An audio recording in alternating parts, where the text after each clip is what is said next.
Record. All right, chapter 4, verse 7. Got it.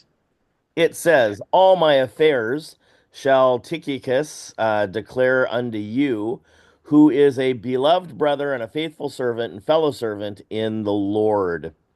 So, Shaul is now, he's finishing the letter, and he's going to address various people in the process here. Tychicus is described with five familiar words that you've already seen in our study. So each one is important. And again, we've encountered these along the way. So it's going to be a good to review these here at the end in light of what we've been talking about for the community in terms of this one individual. So if you can, we'll see if you can explain each of these terms here, see how good your memories are. So the first word we have here is beloved. Any guesses as to what word is behind that?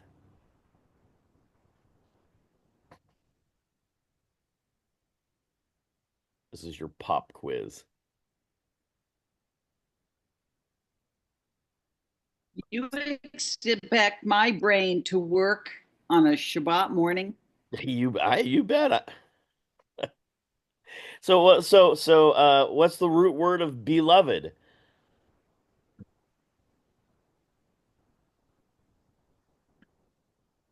Ahava. Love.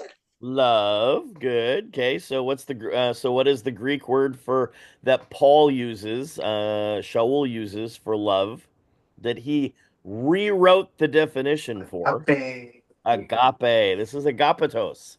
Okay, so Shaul feels that this guy, Tychicus, is close enough to him to use this rare Greek noun about this guy, who is self-giving, self-sacrificial in his love towards him. Okay, so Tychicus is the epitome of agape, right? So the next word that he's going to use here is adelphos. More people coming in here.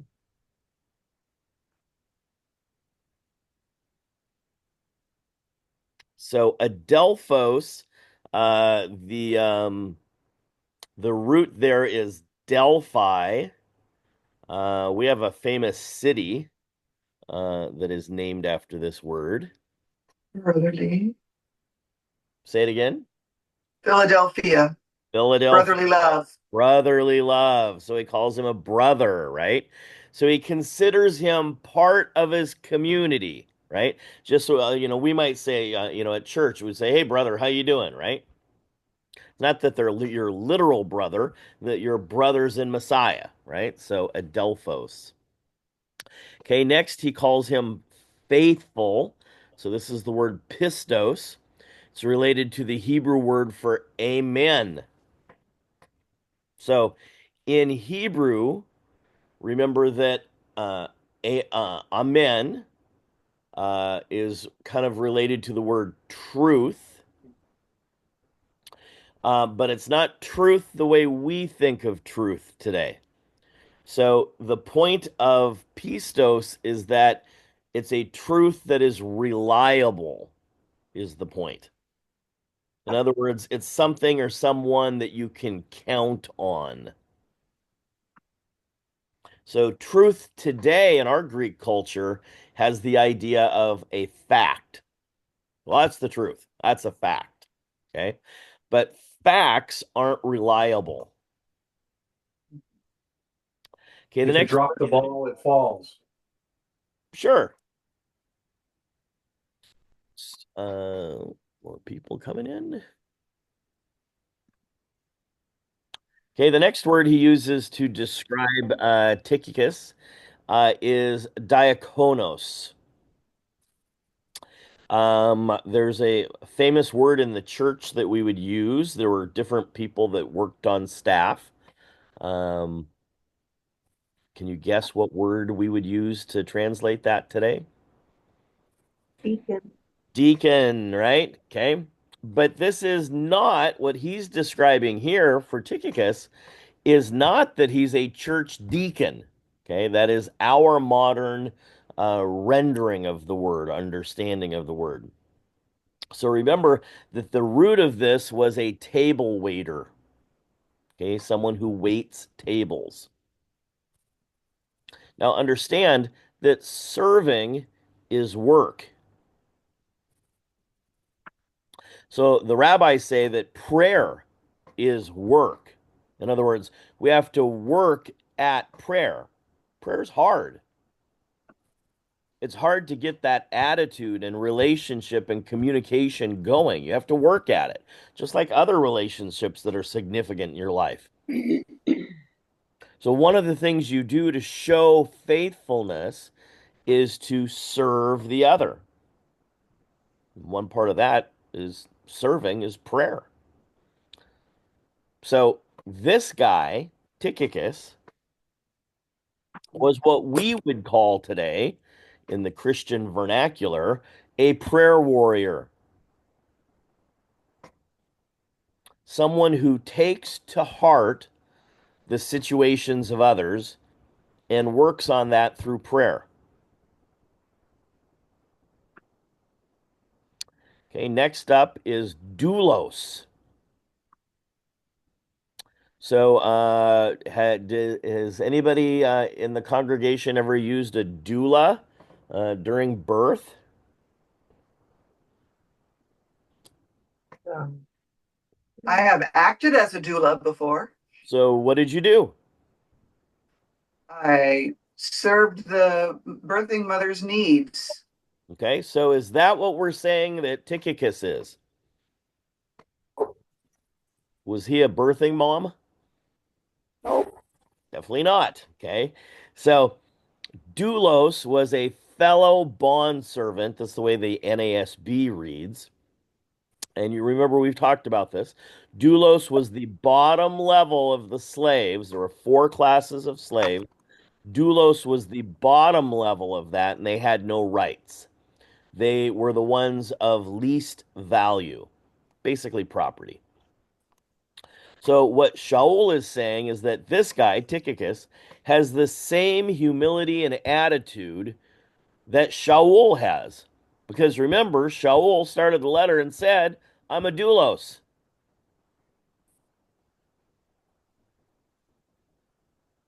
So when you put all five of these together, this is the picture of the character of a man that Shaul really admires. And these are the traits that should reflect all of us.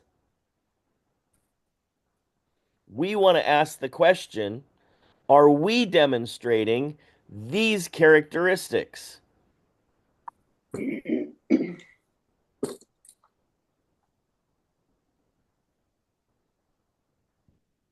Okay, verse 8. Again, these will go fairly quickly here. They're not real difficult sentences at the end. Verse 8, whom I have sent to you for the same purpose, that he might know your circumstances and comfort or encourage your hearts. So Shaul sends him, Tychicus, to the Colossians. We don't know if he's ever been there before or anything like that. Doesn't give us that information. The verb sent in this sentence is pempo. It is the same word group as apostolo. You guys probably know apostolo. It was like Abbott and apostolo. So apostolo is where we get the word apostle. So in Hebrew, shaliach. Okay, he's deliberately sent on behalf of someone else with a message for a particular group or audience. So Shaul was an apostle, right? He was sent. Who was Shaul sent to? Gentiles. The Gentiles. Who was Peter sent to? Gentiles. Peter? To the, He was sent to the Jews, right? yes. So note, apostolo He went to community. is a strengthening compound of stello. So the apo in the front, it strengthens this word stello. And it's common in Greek to translate it as to Oh. send forth.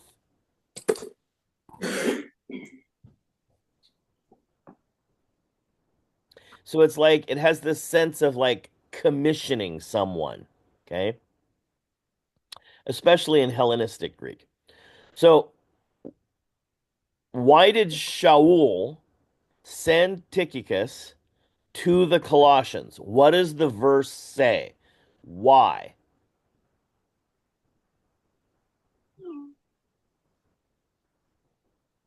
We're to him being to encourage people, Correct. Yeah, he and wanted, because Paul could. To comfort your hearts. okay. So to know their circumstances, he wants a first-hand report of their circumstances and to comfort or encourage their hearts.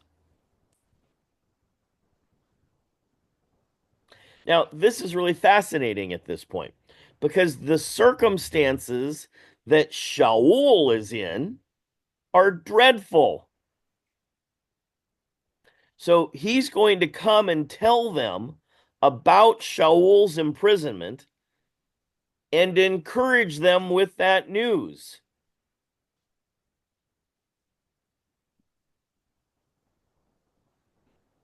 So, how do you encourage people when you're telling them that the master who sent me is in prison and under arrest and he can't go and talk about his faith like he wants to? That may not sound like a very encouraging message.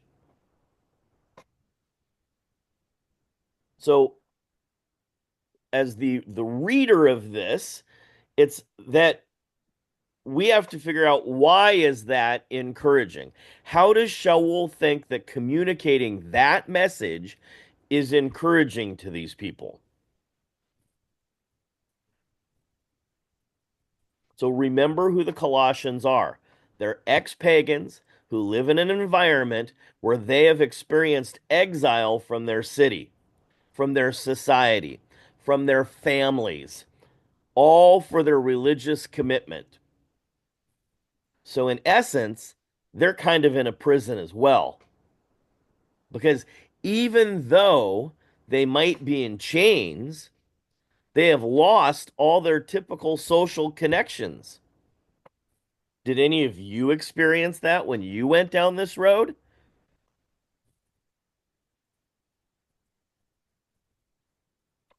Shaul is saying, I'm like you guys.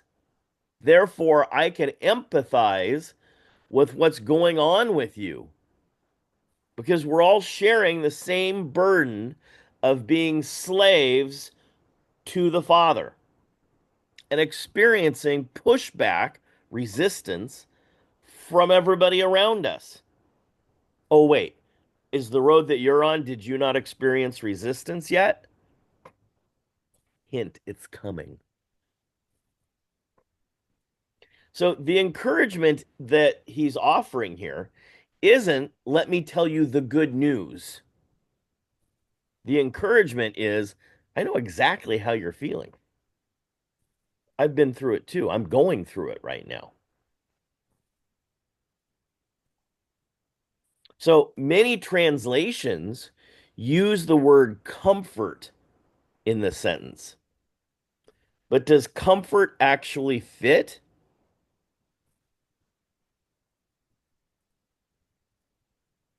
So you might find it, I'm using yeah, encouragement works a lot better, doesn't it? Okay. So he's not bringing comfort exactly. Okay. At least not the way we think of maybe like, if, let's say you're in prison and someone sends you a bunch of food, then you can say, well, that's comfort food. Um, but yeah, this is he's trying to encourage them because he's been through and is going through what they're going through. Now, you might find it interesting. This is a word the word that's used here for this comfort and encouragement is a word that you know. You've heard this in church before. Okay. The word that you know is the parakleto or parakletos. Do you guys know who the paraclete is?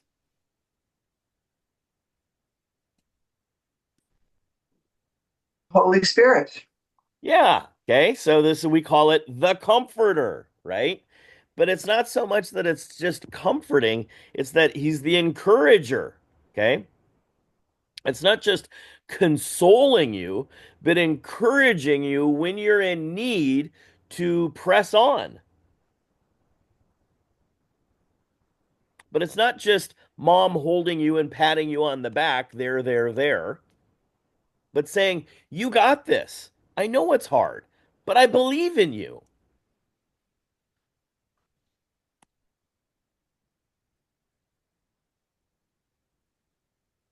Okay, so why isn't Tychicus an apostle?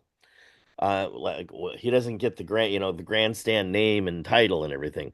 So notice that the verb here is gnosko. So he says, whom I have sent unto you for the same purpose, that he might know your circumstances. So we're looking at the word know there. It's the word gnosko. And remember, there are two words for know in Greek, just like there are in Hebrew. Okay. So this is the verb gnosko, and it's not oida. So why does that matter? So the verb parakaleo is also here. Um, so oida is to know at a gut level. Okay. Gnosko is actual knowledge and facts. So he sent him there to bring knowledge and facts about Shaul's situation.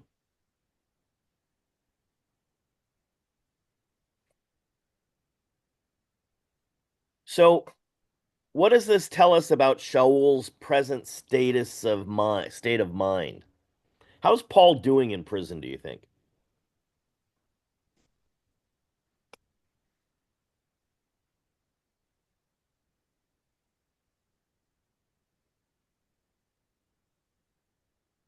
Be feeling isolated. Okay, I think he probably is feeling isolated, especially when you look at what prison was back then.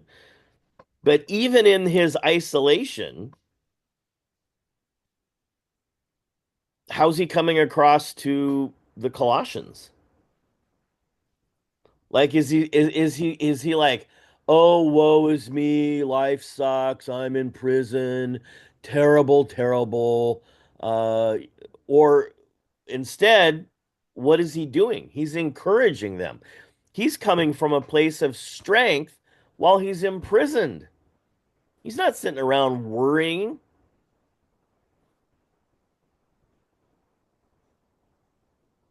If he's in prison from Shaul's perspective, he's there because God wants him there right now. So there's nothing to worry about. Like, did God somehow come off the throne? Oh no, the devil's in charge all of a sudden. No. No, his circumstances don't take his faith in God away. He's trusting God to be God. And if he's there, then God already knows that. So what do you have for me, Lord? Perfect. Yes, exactly. Okay, let's push on. 4:9. With Onesimus, a faithful and beloved brother, who is one of you, they shall make known unto you all things which are done here. So who is Onesimus? He's there also to inform the Colossians about Shaul's situation. We do know Onesimus from somewhere else. Do you remember where else he's mentioned? Philemon. In Philemon, that's correct. Okay. So he experienced real slavery in the letter of Philemon. Okay. So Shaul is sending these two dudes to Colossae to speak to these people because he wants them to know the whole situation that's going on. He is not sending them there with a negative report. He's sending them there with a positive report, with the idea that they will realize that they all share the same type of burden. Now, where do you think Shaul learned this idea of giving a positive report?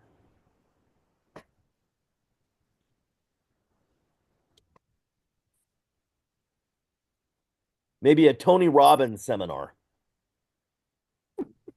Probably at Stephen Stoning. Okay, I would even go back further. Clearly, we need to go back to Torah. Okay, where in the Torah does it talk about giving us a positive report? The spies when they came back. 100%, right? They gave a positive report. Okay, actually the ones who gave the positive report were the ones that were encouraged for their faithfulness, right?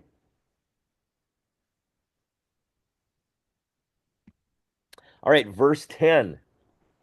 Aristarchus, my fellow prisoner, saluteth you or greets you, and Marcus, sister's son to Barnabas, touching whom you received commandments. If he come unto you, receive him. Okay, so Aristarchus and Barnabas's cousin Mark are talked about here. Aristarchus is a name that means best ruling. So we think he was in a position of authority somehow.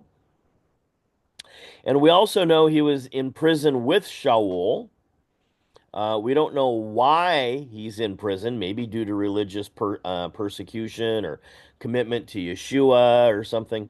But we do know that he and Shaul know each other from their prison environment.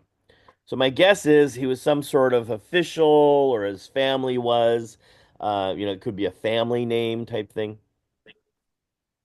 So we think that this was a letter Shaul wrote from Rome, the letter to the Colossians. We think he's in Rome when he wrote this. Shaul ended up dying there, remember. He never makes it to Spain, which was his goal. He was in Ephesus for several years and then back to Israel and then put on trial. And then he was sent to Rome. And we think the letter was written while he was in Rome, is the best scholarly guess. Um, so do we know anything else about this dude? We know a little bit. So if you were to look at Acts 27:2, it says, and entering into a ship of Adramyttium, we launched, meaning to sail by the coast of Asia, one Aristarchus, a Macedonian of Thessalonica, being with us. Okay, so here they are traveling together, taking a boat. Um, so we learn that he's Greek, he's from Macedonia, and that he's specifically from the city of Thessalonica. And then also in Philemon 1:24, it says Marcus, Aristarchus, and Demas, Lucas, my fellow laborers. We would laborers today we would use co-workers, right? So he views him as a co-laborer, a co-worker in Messiah, doing Messiah's will, doing ministry. Okay, 4:11.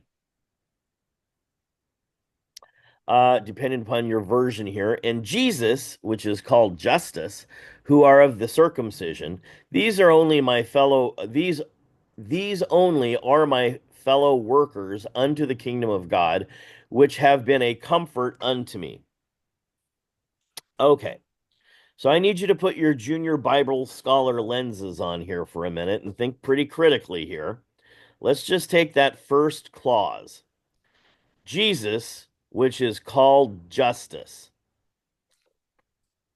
Only those 5 words. You can't look at anything else. Okay. Um, there are at least 2 big problems in that clause.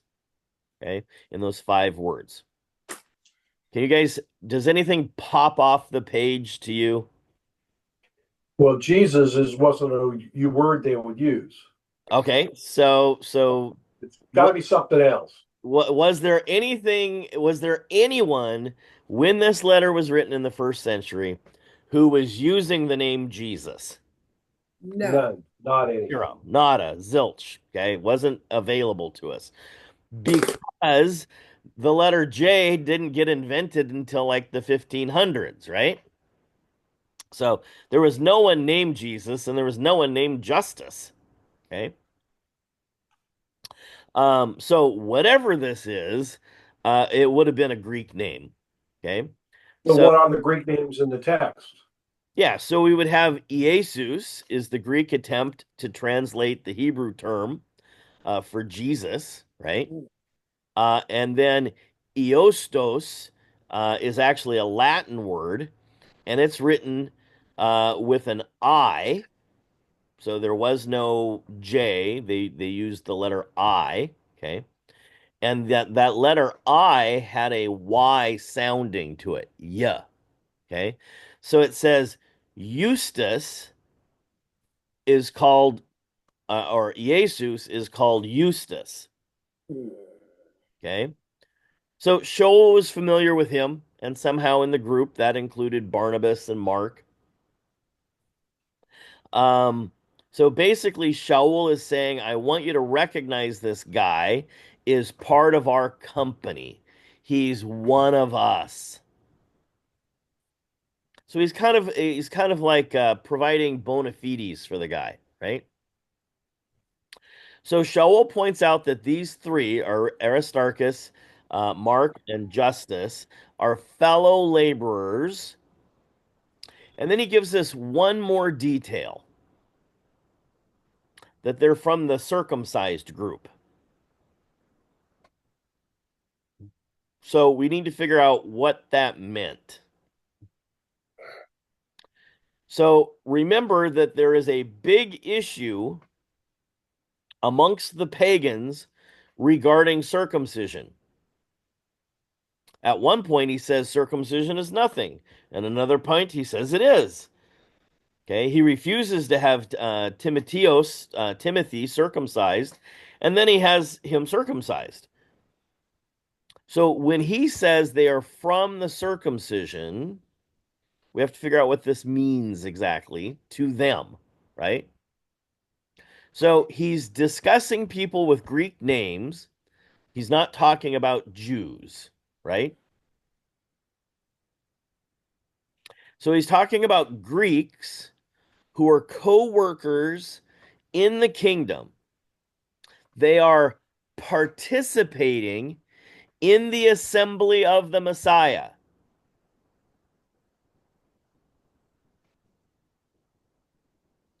So this means when we say in the assembly of the Messiah, where did these people meet? What is the assembly that they're talking about? Synagogue. Yeah, they're in the synagogue, right? Okay. So because a church hasn't been created yet, right? So it must mean that they've went through the process of being a proselyte. So you are not commanded to be circumcised to be part of the family of Messiah. But if they're going to join the synagogue as males, they would need to be circumcised to be counted among the synagogue membership.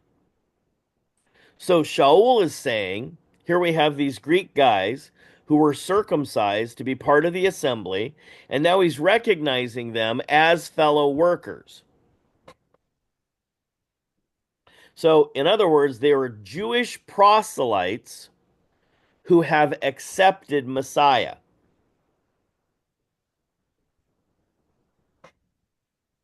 And we could go about this another way to come to the same conclusion. Who is in charge of the synagogue system?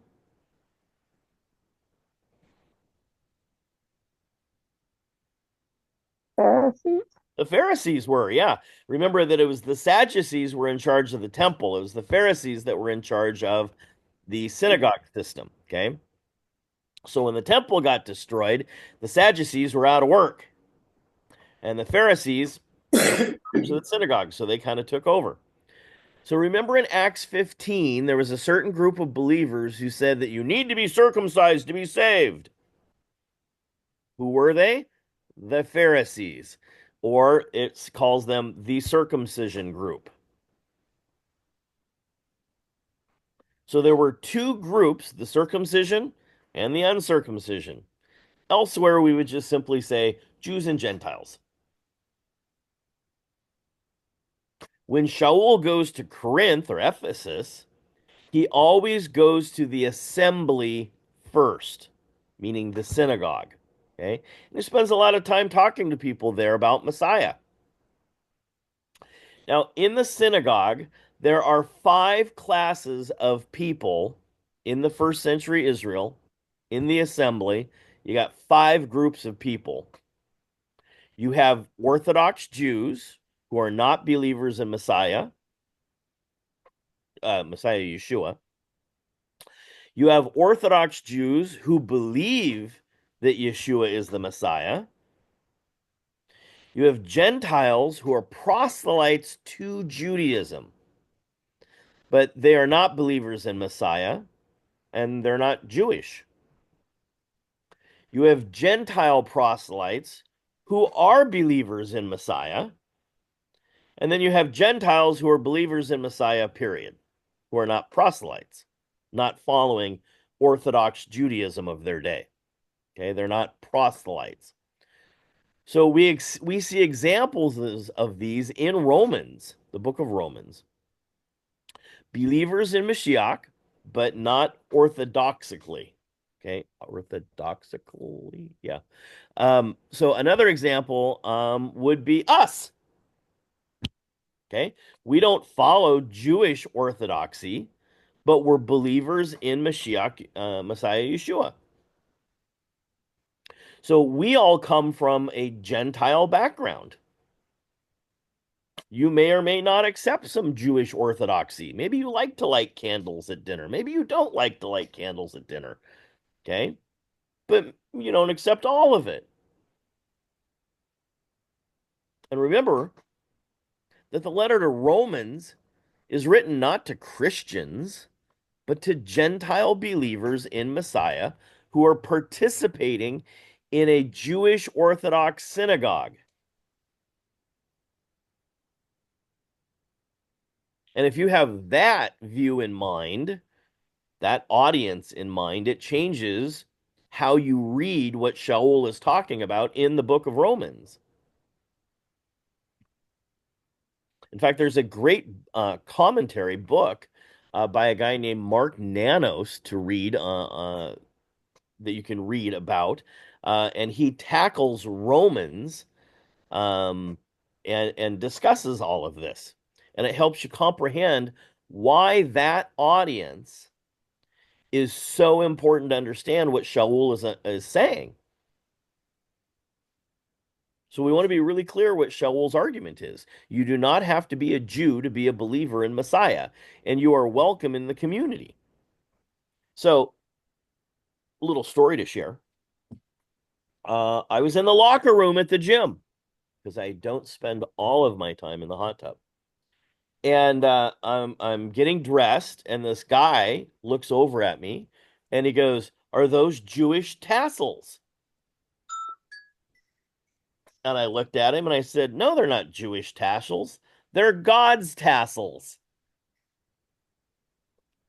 We can wear them just like the Jews wear them, but I'm not Jewish." But it's the same thing they do with the feast. Oh, those are God's feasts, right? Or those are the Jews' feasts, right? No, they're not. They belong to God. Any believer can do them.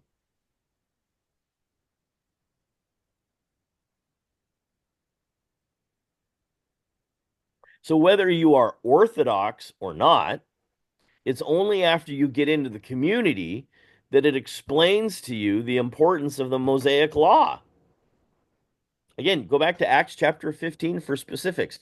Do these four things which are related to paganism, then show up on Sabbath and we'll teach you what Moshe commands. And the issue in Galatians, remember we did the whole book of Galatians, is what is the status of these people coming into the assembly who are Gentiles and they're not Orthodox? Are they full citizens in the kingdom? And Shaul's argument is yes, absolutely. They are full citizens because they come in under the status of Messiah. Orthodoxy is the second step, not the first step. So they were divided over two issues back then. Who is Messiah, and what do I do about Moses? So when people say to you, "Oh, I wish we could get back to the first century church." I used to say this at our church. What they should mean when they say that is all four of these groups are present, or five of these groups are present.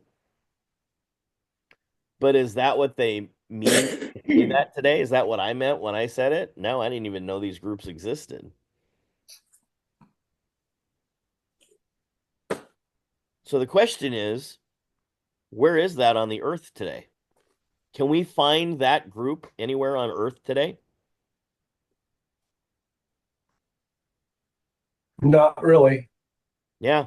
Bob Gorlick and Skip both say that they've searched the world for a congregational mix like this and it doesn't exist. So there is no assembly today that matches up with what Shaul was experiencing when he went to one of these cities. All you had to take on when you ran into the Hebrew roots was your pastor. Now think about what Shaul's up against. He doesn't have, it's not Christian versus Hebrew roots. He's got five various groups of people inside that building that are against him, not one. So today, 2,000 years later, you won't find an ex-pagan, non-circumcised Gentiles in the same assembly as Jewish Orthodox believers. And people who believe in Messiah, where you have proselytes to Judaism with Orthodox Jews also.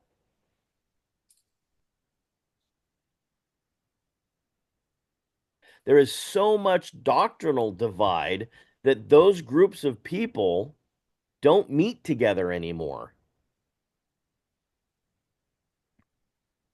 You know, I spent 3 years out at the local synagogue. They're kind of they're not even reform. What do they call that? They're a Reconstructionist synagogue. So there's Orthodox, Reformed, Reconstructionist. They believe in very little anymore. Everything is reinterpreted type thing to be whatever they want. So you would never see an Orthodox Jew walk into that synagogue. They don't believe the same things. But then again, you don't see a lot of Pentecostals walk into Lutheran churches either, right? Because there's too much of a divide. So imagine the circumstances if you could have a group like that. The conversation would be absolutely amazing because you have all these different perspectives on who Yeshua is and what the Torah is all about and how important is Moshe. And what do you do with the Talmud and the Jewish oral tradition? And all that stuff would be going on every Sabbath meeting. Again, it reminds me of when I got invited to attend the local synagogue here to show up and join their Torah study on Sabbath. And I'd led home groups for years. And it was like pulling teeth to get people to discuss topics because most people in the room at the synagogue, in that group, most of them were professors at the university. And they were ready to argue in Greek, Aramaic, and quote Rambam and Maimonides. They quote the Talmud at you. and they'd just be throwing stuff out all over the place. At one point, we even had a Jewish witch in the group. And I sat down the first day and I thought I had entered heaven. I was just drooling and I kept thinking, thank you, Yah, thank you, Yah, thank you, Yah. This is awesome because it's not just one person standing up in front giving you their opinion, but it made you hash out what you really believed about issues that most of the time you'd never even think of. So when Shaul went to these different assemblies in Asia Minor, they had a rich dialogue that they had together with all of these various representative classes of people in it, and they were all welcome.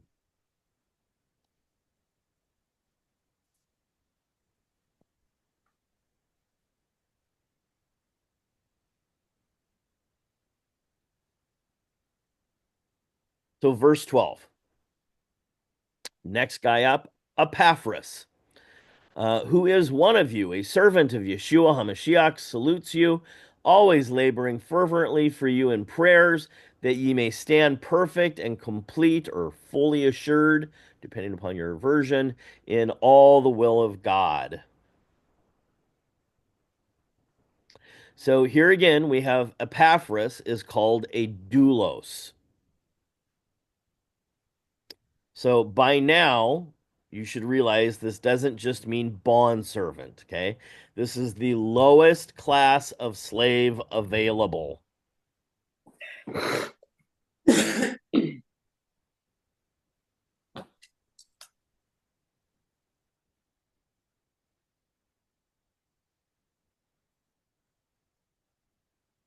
Give me a second here. Something's not right.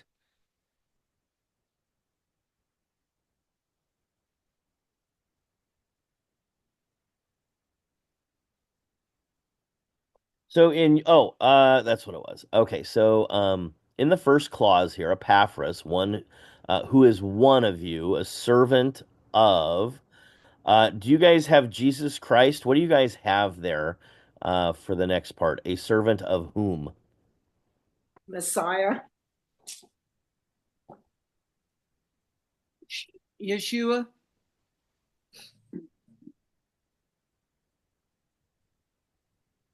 Anything else? So let's say it's we'll use Messiah there. Um, so what's behind the word Messiah? Yeshua. Nope, No. that's his name. Messiah is a title. Young's literal has Christ. Christ. Correct. Okay. So those are three options. Okay. So this is just weird. Okay. So I didn't have time to look this verse up in the Nestle Aland Greek Bible with Critical Apparatus, 27th edition. But when I looked it up on Blue Letter Bible, it lists three variations. Okay. So we have Jesus, Jesus Christ. If you're using the scriptures, you're going to have Messiah there. And then you would have just the option for Christ. Okay. Um, so since Christ is in all three, I'm guessing this is actually, the original text. But we should by now all know that there was no letter J back then, okay? Thus, there's no name Jesus in there when the text was written. I hope we all know that Christ was not his last name, like Mary and Joseph Christ on the envelope when they sent out their first Christmas card.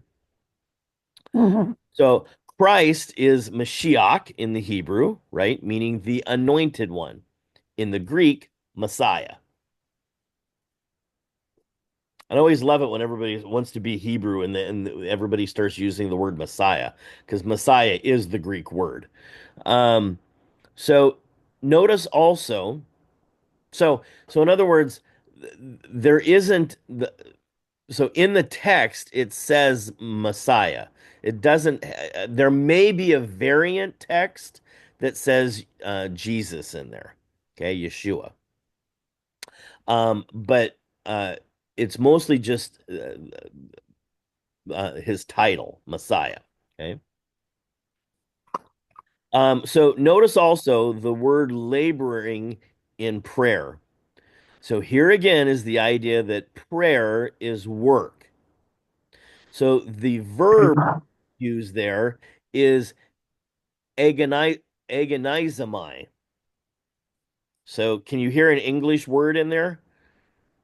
Agonize. Agonize, agony, right? So this always laboring fervently, okay? So this is again, labor to us, we in business we would see it like you have to send, bills into the labor department for taxes and stuff like that. But back then there was no like tax department that you'd send money to. So labor would have been the word picture there is a woman giving birth. It's labor, it's agonizing. So when we think of prayer, um, you can attach the word agony to it. Okay. In other words, it's work.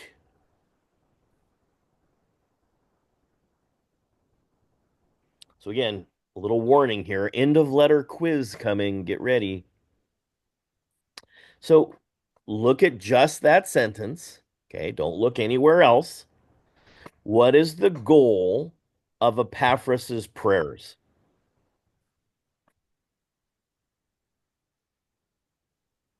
Devote yourself Oh, completely to God's will. Yeah. Okay. So it says Stand perfect. stand perfect and fully assured in the will of God. Okay. So that's the goal. So the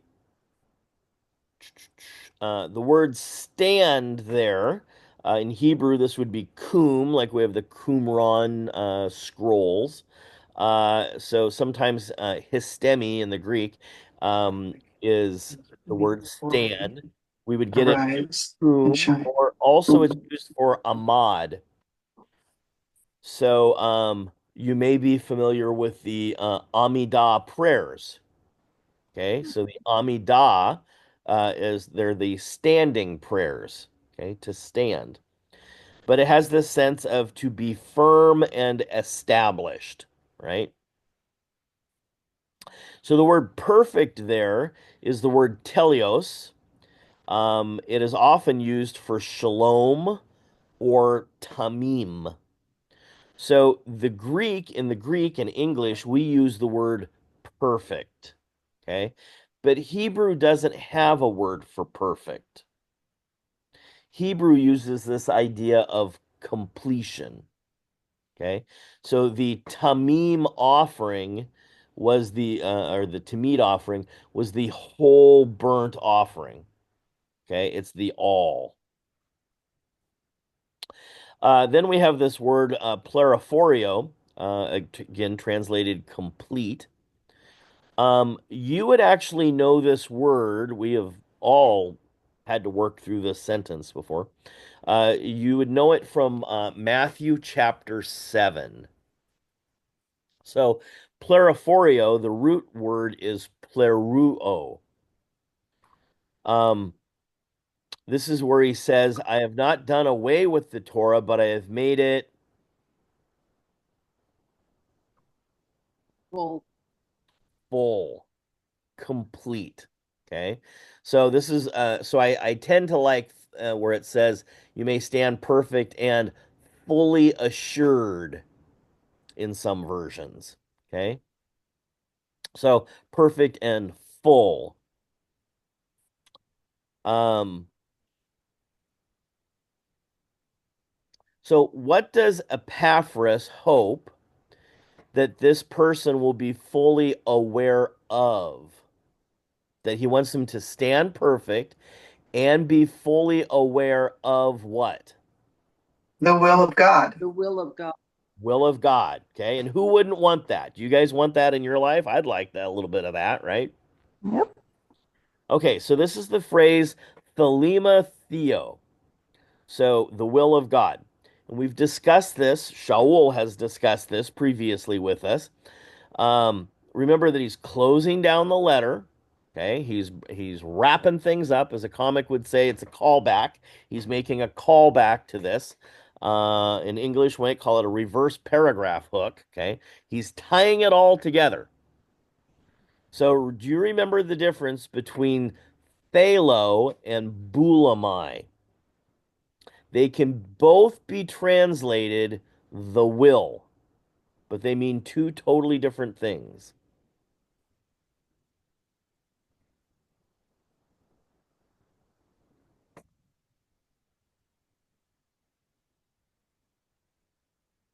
One is my desire or wish, but it doesn't actually mean it occurs. And the other is the active engagement to make it occur. Passive versus proactive. So Shaul uses thalo here. And you get a clue from this from the words fully assured. So he's not saying, I hope someday that you will fully understand God's will. What he's saying is that these dudes are praying for you, and you will be actively engaged in comprehending the will of God, and it will actually happen in your life.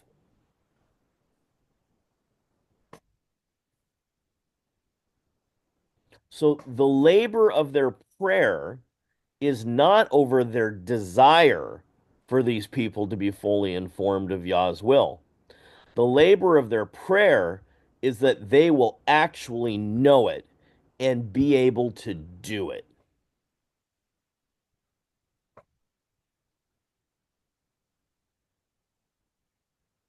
Again, kind of the Hebrew perspective is it's about actions, right? It's not just about your cognition of things. The head knowledge doesn't really matter to them. Okay, what matters is how it works itself out.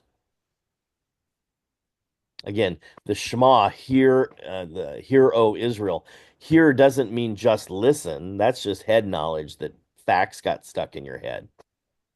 But it's hear and do, obey, right? It's the actions, the follow-up that's important.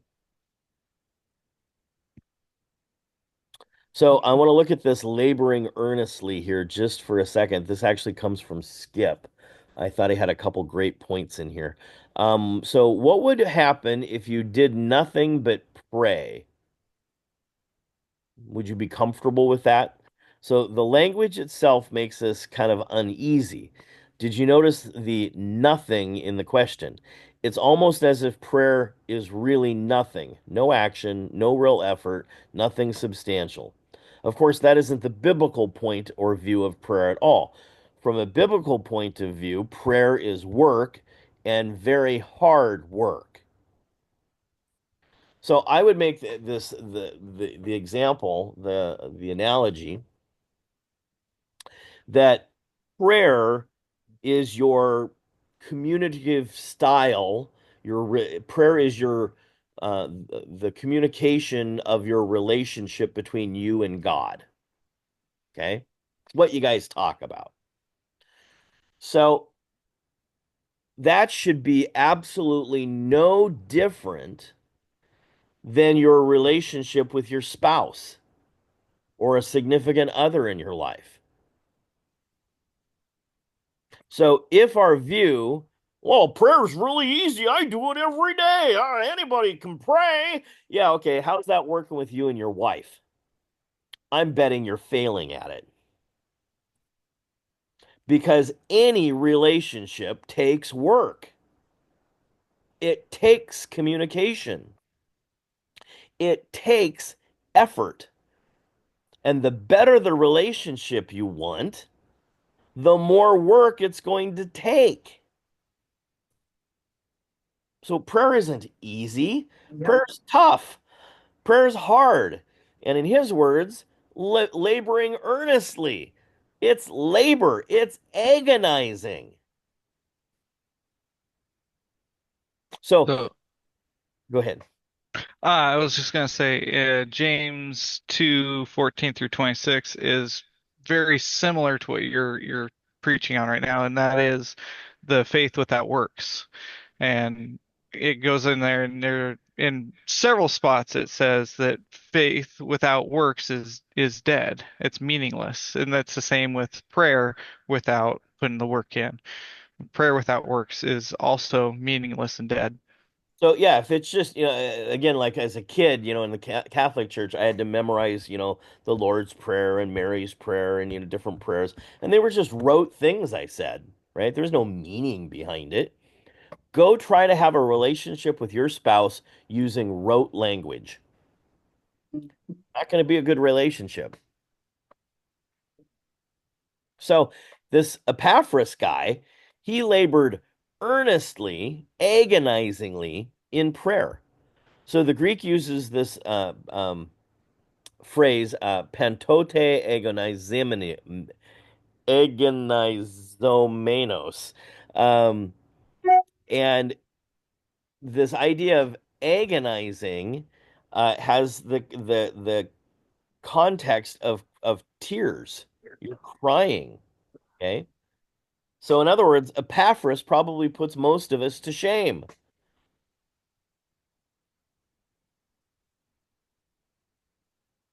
So Skip goes on. He says, I wonder if we really understand the sovereignty and majesty of God. We have an intellectual appreciation of the words, we know the doctrines, but I'm not sure that we really feel just how great and gracious God is. Throughout the Bible, we see God as the active agent behind every move of the believing community. We are exhorted over and over to trust Him.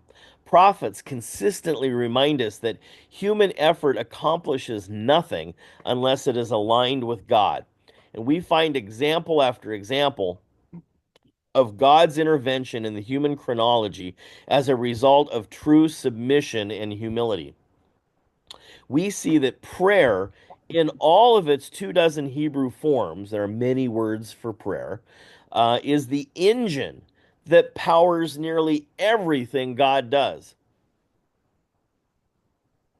And yet, praying seems to be the one thing that we just can't do very well. Ask me to climb a mountain, I'll manage. Tell me to put a man on the moon, we'll get it done. Give me a command to reach the world with the good news information. Yep, no problem. But exhort me to pray like Epaphras? I stumble, I resist, and I can't imagine how. Yet it wasn't supposed to be like that. You and I are supposed to walk in the cool of the evening, conversing with the one who redeemed us for his own. We're supposed to have unashamed openness, transparent emotional connection, and deeply effective intercession.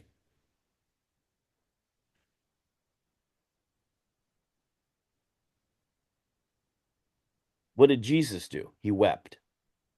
Why don't we? It's not manly.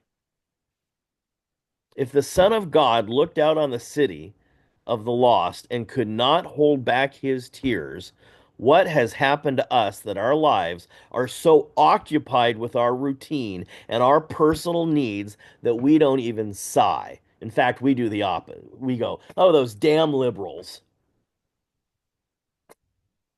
Or if you're on the other side, those damn conservatives. Or damn Elon Musk. How can those hundreds who pass by us every day not cause us to stagger under the knowledge that they will suffer eternally without the God we know?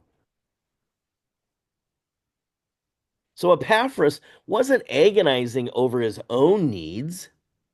He understood the role of the priest to provide intercession for someone else. He did the heavy lifting in prayer for others. I want to be like that. But it seems every time I pray, my own needs keep getting in the way of my priestly assignment.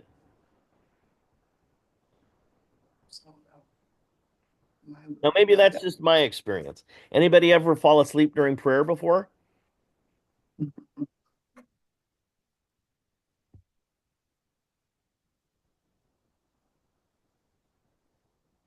Maybe that's the purpose of getting down on our knees when we pray. Yeah, it hurts so much, it keeps us awake. All right, 413. Yeah, but it also means I can't focus. Yeah, because you're so focused on the knees, right? Yeah. So 413, for I bear him record, or some versions might say witness there, that he hath a great zeal or a deep concern for you, and them that are in Laodicea, and them in Hierapolis. So for I bear him witness. Who's the him? Who does the pronoun refer to? Epaphras. Epaphras. Epaphras, that's correct. Okay.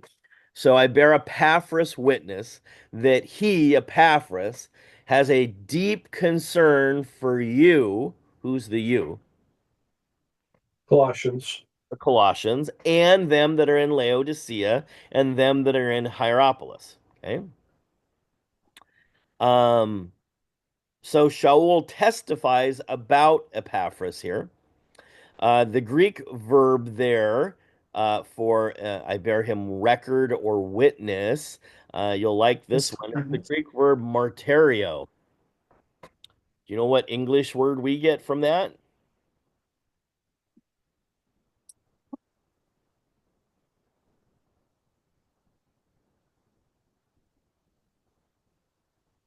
Martyr.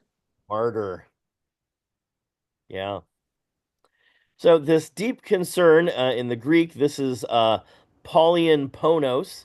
It means great anguish. It actually comes from a word that means starving. So we can now connect laboring in prayer with deep concern. So, because of this deep concern, he's laboring in prayer. So, he's absolutely committed to these people in Colossae and Laodicea and Hierapolis and what Yah wants them to do. And he's willing to go through prayer, agonizing, to make sure that they understand Yah's will for them. That's pretty powerful. Does that align with your prayer experience? For the people that you really desire that they should know what Yah's will is, are you praying in such a way that it's agonizing? Because that was their experience.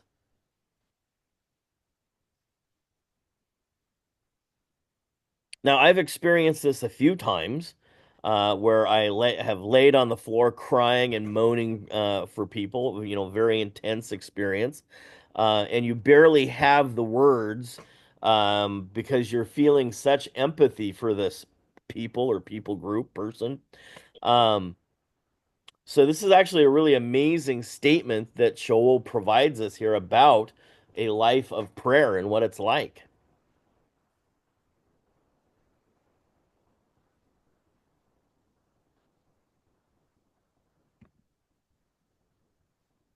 Okay, verse 14. Luke, the beloved physician, and Demas greet you. So Lucas here is called the beloved physician. The Greek word is iatros. So, how many of you have learned somewhere in your church background that Luke was a physician or a doctor? Is that common teaching? Yep. Yes. Okay. So, physician is not a good choice here for words. So, how many of you in the last year have went to your physician? I'm going Monday. Okay.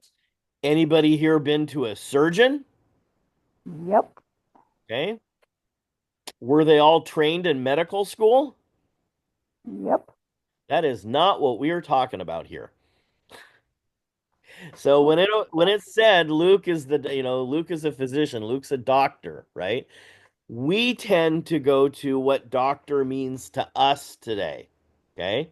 And that's eisegesis, not exegesis, okay? We're reading things into the text then, okay? So Luke was not a surgeon. Wasn't that your experience too? So Lucas was a first century doctor, and it would be better translated today in our world with a wider sense, like healer. So that means that Lucas was involved in all forms of healing that go on, not just physical.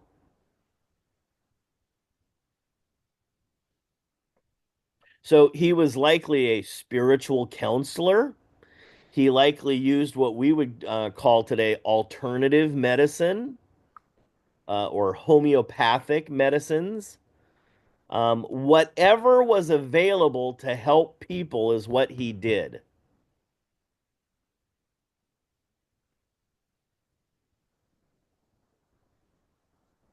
Uh, you know, um, what's the thing with the needles?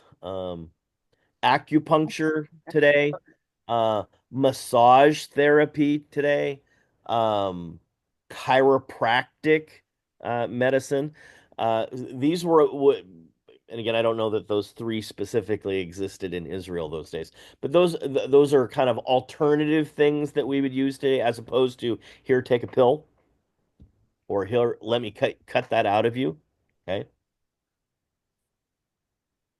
So we cannot read, when we read Luke, the beloved physician, he is not, Marcus Welby, MD, walking around with a bag and opening up all, and doing the doctor thing. Okay, that's not what he was doing.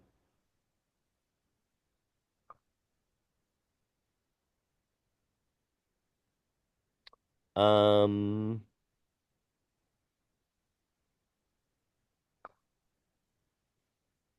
so Luke probably had a much larger role than we think about doctors today. Um, Shaul writes that Lucas and Demas send greetings. The Greek word there for greetings is aspasmos. Its formation is kind of interesting. It's a combination of a negative particle, a, and the word speo, which means to draw out. So if we think of greeting someone as drawing something out, what would that convey? What kind of greeting would that look like?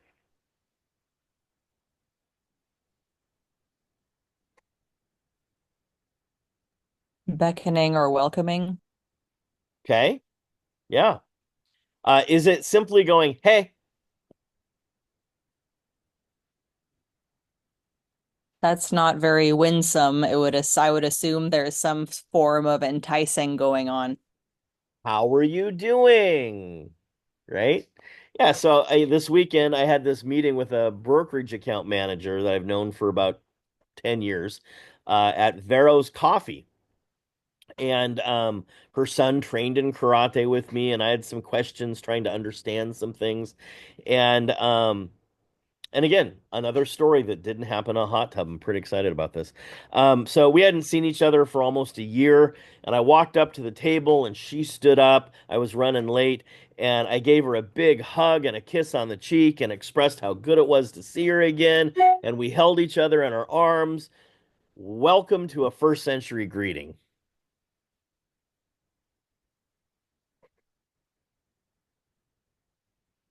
And by the way, it was completely anti-COVID since everything was physical back then. Okay. When you greeted each other, it was a physical greeting, right? It wasn't waving at each other. Okay.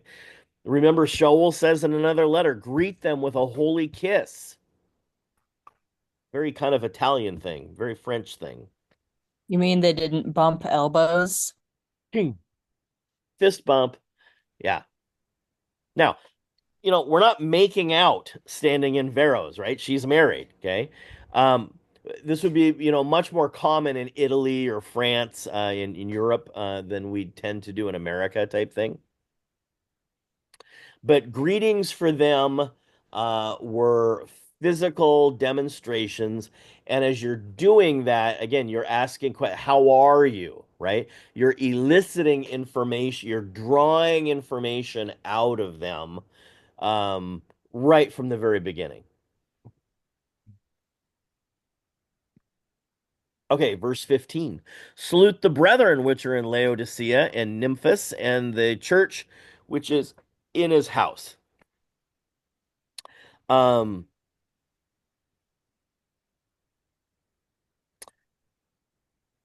so he now he mentions Laodicea again, and this person named Nympha. So the Greek manuscripts could be read as Nympha or Nymphon, and it means the word is either masculine or feminine. We don't officially know. Um, Nor can we be sure that the text reads in the house or in their house. Seems to be a lot of variance here, where Shaul uses the term ecclesian. So what we know for sure is that it was not a what we call today a house church. Okay. Because church today is very different than what would have found in the first century. So remember that the assembly that Shaul talks about has all those various kinds of people in it. And he's talking about an assembly which meets in this guy's domicile, his house. But we're not talking about like a synagogue setting type thing. Verse 16. And when this epistle is read among you, cause that it may be read also in the church of the Laodiceans, and that you likewise read the epistle from Laodicea. So, according to Shaul's instructions, this letter was intended for the believers in Laodicea also. So, we could actually rename this whole letter to the Laodiceans via Colossae. According to Shaul's statement, another letter was also sent directly to Laodicea and was supposed to be read in Colossus. Now, we don't have that letter today. It's not extant. It disappeared somewhere. So imagine what the postal delivery service was like in the first century. First of all, to write a letter that was itself was a laborious process. To get it sent to a group was a really laborious process. It took a long time. Again, they didn't have, our famous Pony Express and postal service here in America.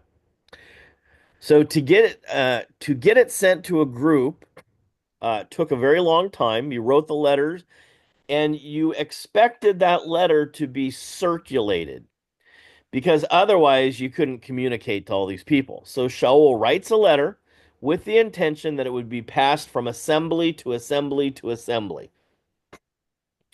And that way application could be made in every one of those assemblies.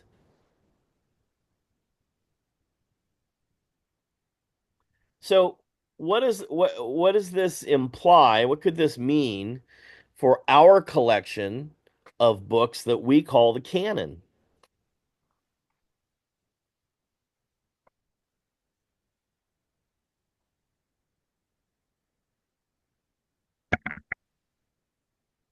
They're meant to be circulated. Yes. So in our canon, do we have a letter to the Laodicea? No. What if it were to be found? But isn't that Where the, would you put it? And who today has the authority to put it there? Right? And how would we verify its authenticity? And but so wouldn't then that just Wouldn't that just be the letter to the Colossians? It might be. It might be different. We don't know. Well, if they're supposed to have that letter read to them or let them read it, then it's the same letter. Not necessarily. That he could have sent different letters that they were both supposed to then exchange. But it doesn't mean that our canon is necessarily 100% complete.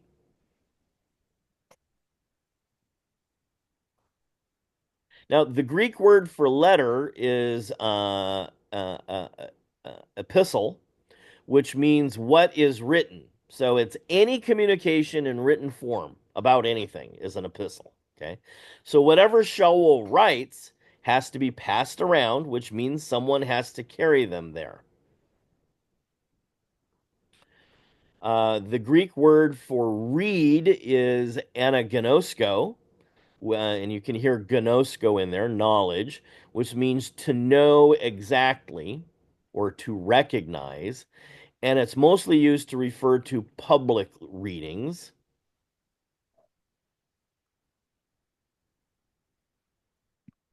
Okay, verse Well, 17. most of those, excuse me, most of those people were not educated. So there had to be someone in the congregation that could read and write. Correct. And usually this is the rabbi had the skills to do that, right? Um, verse 17. And say to Archippus, take heed to the ministry which you have received in the Lord, and you fulfill it. So Shaul addresses one man in particular. His name is Archippus, which literally means horse ruler. Horse ruler. Uh, could have been a guy that trained horses, right? Family business was training horses. And what does Shaul tell him to do? So the first verb that Shaul uses in his instruction is blepo. In Hebrew, this is ra'ah, to see, and we have seen it before. Um, so to know what you are doing and do it. So in one version here, it has take heed. So taking heed is doing. It's kind of like the word Shema. Don't just listen, but do, right? Don't just see, but do.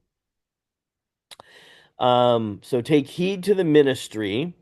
So ministry there is diaconia. This is where we get deacon from. Um, Again, it's the picture of a table waiter. Okay. It has the sense of servant or service. Okay. So take heed to your service. Okay. Then he uses this word paralambano, which means to take over. We would translate it in most versions as received. So you received this ministry, and it means to take it over, to lead it. Okay. And then the last verb is pleru again. It means to fill or to complete. We've seen this in many different verses. So in other words, bring it to full commitment. Okay. Take this job on, ministering to these people.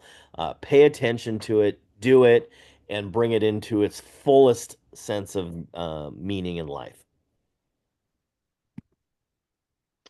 All right, verse 18, the salutation by the hand of me, Shaul, remember my bonds, grace be with you, and amen. So Shaul specifically tells the Colossians that he has written this letter himself.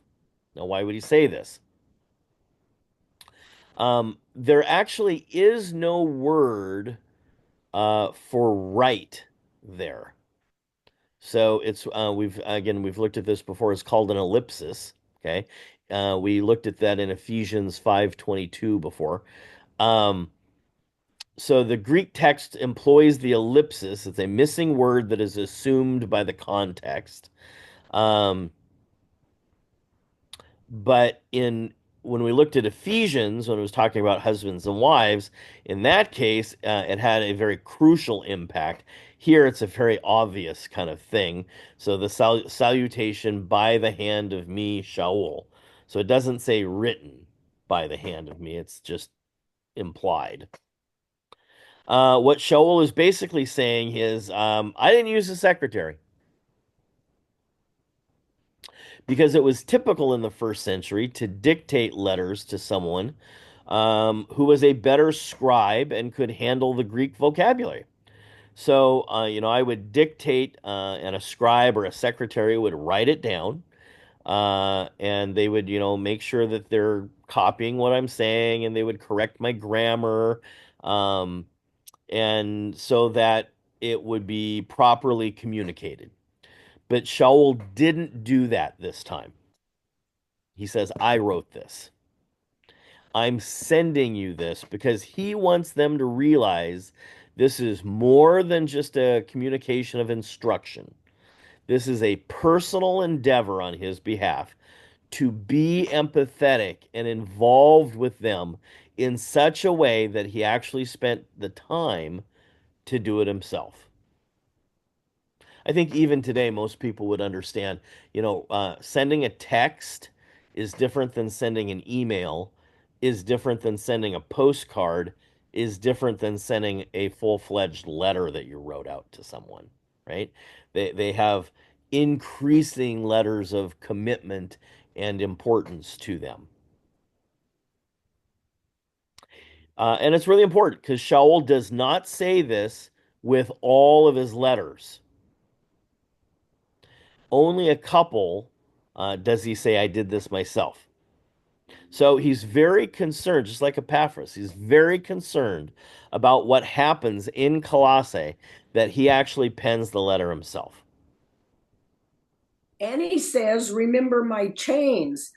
Well, if he had chains on, that must have been real hard to write. Sure, yeah.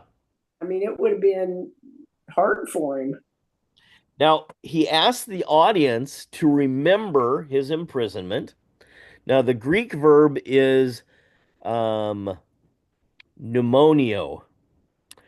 This is where we get the English word mnemonic from. M-N-E-M, mnemonic. Do you guys know what mnemonic devices are? Mm-mm. A mnemonic device is something that helps you remember something. Yeah. So I could say CPR, and it helps me remember cardiopulmonary resuscitation, right? So in Hebrew, this is the word zachar. It's where we get the name Zachariah from. Okay, Yah is my remembrance. So, and Shaul's word for imprisonment there, desmos, it literally means fetters. So, like Pam was saying, he's, probably bound together with handcuffs. Um, and it's the same word used to describe the relationship to the Messiah.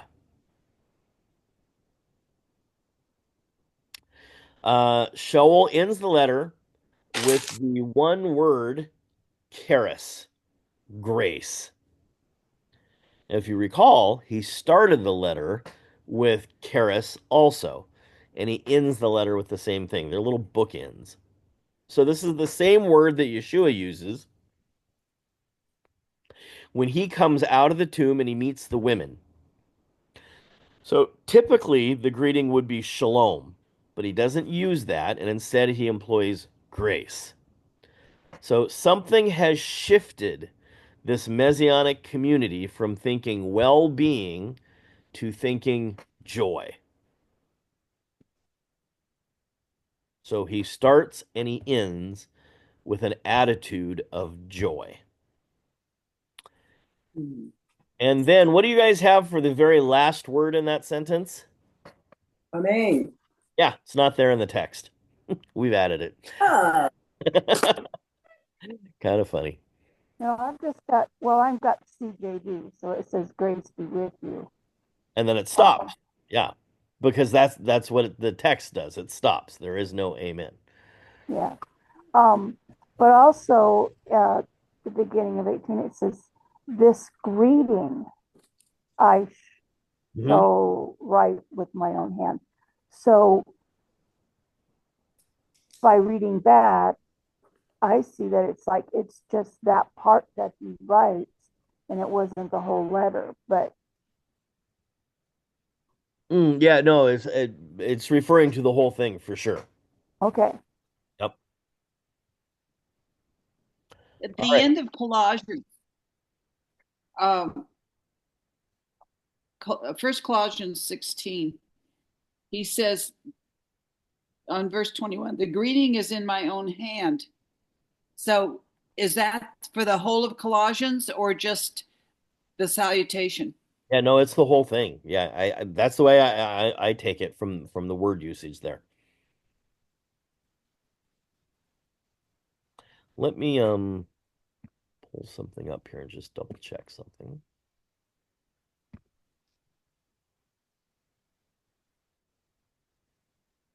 That was 116, you said?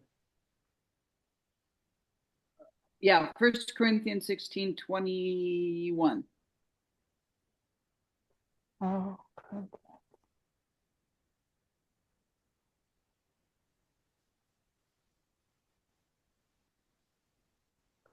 Let me try another one.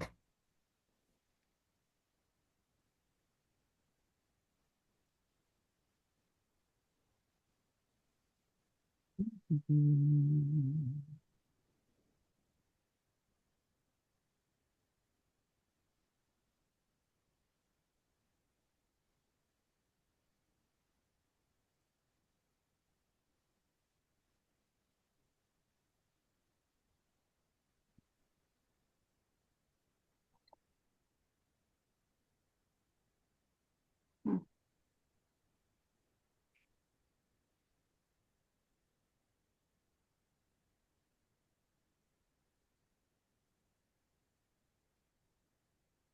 Yeah, what a small entry. Yeah, it can be it's a either it can be written or oral is the only thing it says in here.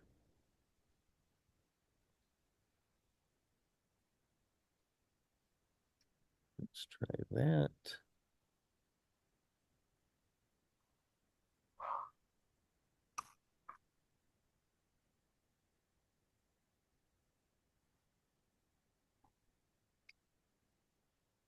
Hmm, that wasn't helpful. Okay, let me pause here.